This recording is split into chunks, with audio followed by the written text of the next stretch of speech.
It was basically last time the cowboys were eating the candy people, and the candy people were in shock.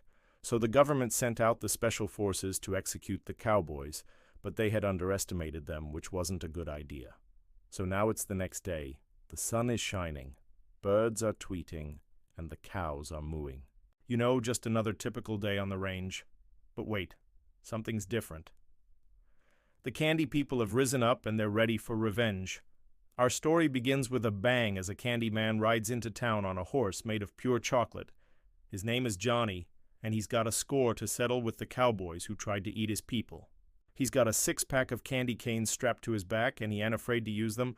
As he rides through the streets, he sees the townsfolk cowering in fear. He also sees the cowboys, but they don't look so tough anymore. They look scared. Johnny grins from ear to ear. It's time for some payback. He bursts into the saloon where the cowboys are hiding and confronts them. "You thought you could just eat my people and get away with it?" he yells. "Well, think again." The cowboys try to draw their guns, but it's too late. Johnny pulls out his candy canes and cracks them like a bullwhip. The sound echoes through the saloon. One of the cowboys tries to grab Johnny's horse, but Johnny kicks him in the face with his candy cane. He then jumps on the bar and takes out 2 more cowboys with his cane. The rest of the cowboys are too scared to move. Johnny walks up to the biggest cowboy and takes his gun. "Now it's my turn," Johnny says with a wicked grin. He starts shooting at the cowboys, but instead of bullets, candy comes out of the gun. The cowboys are covered in candy, and they don't know what to do. Johnny keeps shooting until every single cowboy is covered in candy, but he's not done yet. He takes the lead and starts to dance on the bar. He dances like nobody's watching, and then he leaps off the bar and lands on the table. He cracks his whip, and the whole saloon trembles. The candy men and women emerge from the crowd, and they're all armed with candy canes and candy swords. They join Johnny on the table and raise their weapons high. The townsfolk cheer and the cowboys cry. Suddenly, the biggest and baddest cowboy steps forward. He's covered in candy, but he's still dangerous. He pulls out his gun and fires at the candy people. But before he can do any damage, Johnny leaps in front of him and takes the bullet. "Johnny!" cries the candy woman, rushing to his side. He's bleeding, but he looks back at her with a smile. "Don't worry about me," he says. "I'm gonna be okay." He then collapses. The candy people are furious and they attack the cowboys.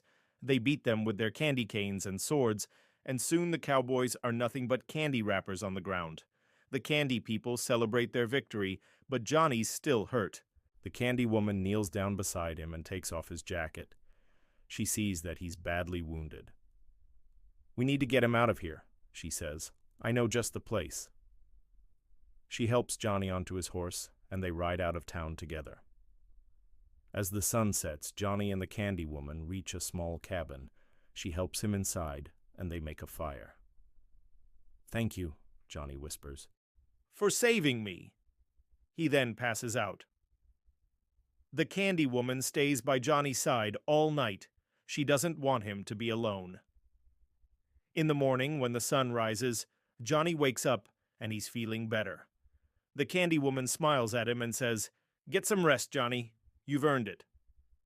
And with that, she goes out into the forest to gather some berries and herbs for Johnny. As she's gone, we see that Johnny isn't sleeping. He's watching her. He knows that she saved his life, and he's starting to fall in love with her. Meanwhile, the other candy people are returning to town. They've heard that Johnny's been taken to the cabin, and they're coming to rescue him. But they don't know that Johnny doesn't need rescuing.